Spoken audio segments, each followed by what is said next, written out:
Vamos agora à entrevista do dia com Maria Lídia Flandoli. A família de Tancredo Neves pediu à Justiça acesso aos inquéritos e sindicâncias médicas referentes aos médicos que atenderam o presidente em 1985. Hoje, o Jornal da Gazeta recebe o historiador e escritor Luiz Mir, autor do livro O Paciente, o caso Tancredo Neves. Esse é o livro que eu estou mostrando agora, Luiz Mir, que já foi escrito, esgotado, por sinal. Esse livro houve um interesse muito grande. E a indagação é por que agora esse pedido da família e também um interesse seu na obtenção desses documentos dos conselhos de medicina regionais do Distrito Federal e de São Paulo e também o Conselho de Medicina Nacional. É a segunda fase da investigação. Na primeira fase, quer dizer, nesse livro, O Paciente, é a história clínica cirúrgica. Pegou-se os prontuários do Hospital de Base, pegou-se os prontuários do CFM, onde constatou-se os diagnósticos equivocados, as técnicas inadequadas, os procedimentos, enfim, que foram adotados no tratamento, no itinerário clínico, cirúrgico e terapêutico do presidente Tancredo Neves. Os erros estão comprovados. A partir dessas evidências de que houve erros no atendimento ao presidente Tancredo Neves, o Conselho Federal de Medicina e os conselhos regionais estabeleceram sindicâncias. E não puniram ninguém. Agora, quando você diz os erros estão comprovados, segundo que ótica, de quem? Quer dizer, há um consenso médico em termos desses erros, porque quase sempre em medicina tem gente que acha que foi, tem gente que acha que não foi. Sim. Primeiro, existe um consenso de que existe consenso médico que ele foi mal diagnosticado, mal operado e mal acompanhado no pós-operatório.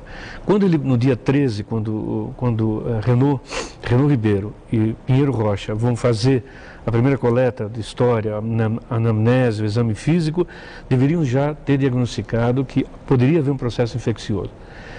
Não entraram com antibiótico-terapia, não entraram com os preparativos do que poderia ser uma cirurgia de emergência.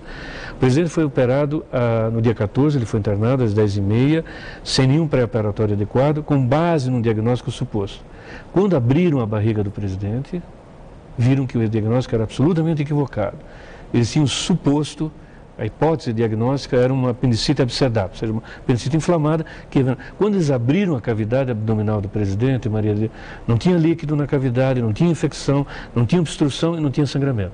Tinha um tumor, um leiomiosarcoma pediculado, pendurado no ilho terminal, ou seja, no intestino delgado, que exigiria uma técnica já consolidada na época, a chamada ressecção. Ressecção é a retirada, né? A retirada do tumor. Então, o cirurgião fez uma ressecção em cunha, ou seja, em V, e no fazer a sutura, ele pegou um vaso.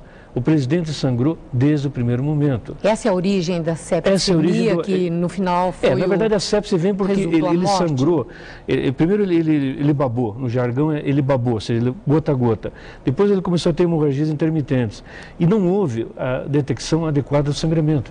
Há muita especulação sobre o que aconteceu com Tancredo Neves, desde erro médico, erro técnico, até envenenamento, um complô médico para que ele não tomasse a posse, até a inoculação de bactérias em Tancredo. Quer dizer, tudo isso apareceu. Nada disso tem sustentação? Não, nada disso, e essas teorias conspiratórias foram possíveis justamente por ser um paciente idoso saudável, um caso simples. O caso do presidente Tancredo Neves é o mesmo caso de João Paulo II. João Paulo II, na primeira viagem do pontificado dele, antes de viajar para a África, ele se sentiu mal à noite no Vaticano e veio Francesco Cruciuti, que era o chefe da Policlínica Gemelli, que é a clínica do Vaticano. E ele é cirurgião de mão cheia, ele disse: você tem um tumor, eu vou entrar com uma antibiótico terapia. O Papa disse: mas eu quero viajar à África. Eu disse: nenhum problema, pode viajar à África. Ele entrou com antibiótico terapia, o Papa foi para a África, ficou um mês na África, voltou. Depois de 3 meses ele disse: agora eu vou lhe operar. É o mesmo caso que Tancredo poderia, isso é fundamental, Maria Lida. Tancredo Neves poderia ter tomado posse na presidência. Se eles tivessem diagnosticado adequadamente no dia 13, tivesse entrado com antibiótico terapia, ele teria tomado posse, teria terminado. E como diz grande cirurgião, meu amigo, foi uma figura, um dos grandes cirurgiões do país, Wilson Polara, que fez parte da equipe paulista, que depois foi enviada para tentar reverter as sequelas e os problemas que estava tendo. Ele diz assim, se Tancredo Neves não tivesse sangrado na sutura da primeira operação, não teria morrido.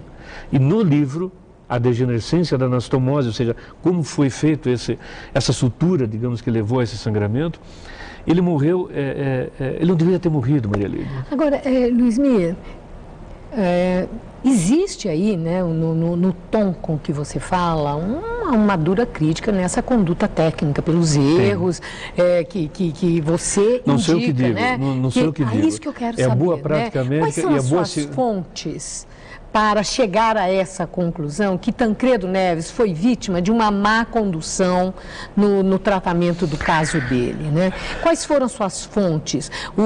Foram do hospital de base? Porque o Conselho de Medicina, os conselhos não entregaram o material, tanto que estão sendo pedidos agora na Justiça. Vou entregar. Antes, quais foram as suas fontes? É a declaração dos médicos que trabalharam, da equipe do Pinote de São Paulo, da equipe de Brasília, do hospital de base, ou o que a imprensa publicou? São fontes que têm credibilidade? Olha, a imprensa foi vítima de uma farsa. A imprensa foi vítima de uma farsa. Eu digo isso com muito pesar, pela dignidade de vocês, pela credibilidade de vocês e pelo papel que vocês tiveram na redemocratização na história do país. 95% do que vocês publicaram ou informaram era falso. 95%. E quais eram as suas fontes para escrever esse livro? Os prontuários médicos, Maria Lídia. Quer dizer, nos prontuários... Dos hospitais. Dos hospitais. Quer dizer, o prontuário médico do hospital de base e o prontuário médico é história clínica, cirúrgica e terapêutica. Tudo, absolutamente, todos os procedimentos, todos os exames, a evolução, todas as previsões estavam ali. Além do mais, eu entrevistei todos os membros vivos das equipes. Se você perguntar para mim quanto tempo me custou esse estudo, é um estudo de caso, no jargão a gente chama de estudo de caso, você sabe quanto é que me custou esse livro? 15 anos. E o próximo deve sair quando, para encerrar? O próximo sai, acredito que nos próximos 6, 8 meses, a partir do que nós recebamos os documentos dos conselhos e que definem as responsabilidades nesse itinerário clínico cirúrgico. Muito obrigada. Obrigado a você. E muito boa sorte nessa pesquisa. Eu vou precisar de muita sorte. Boa noite.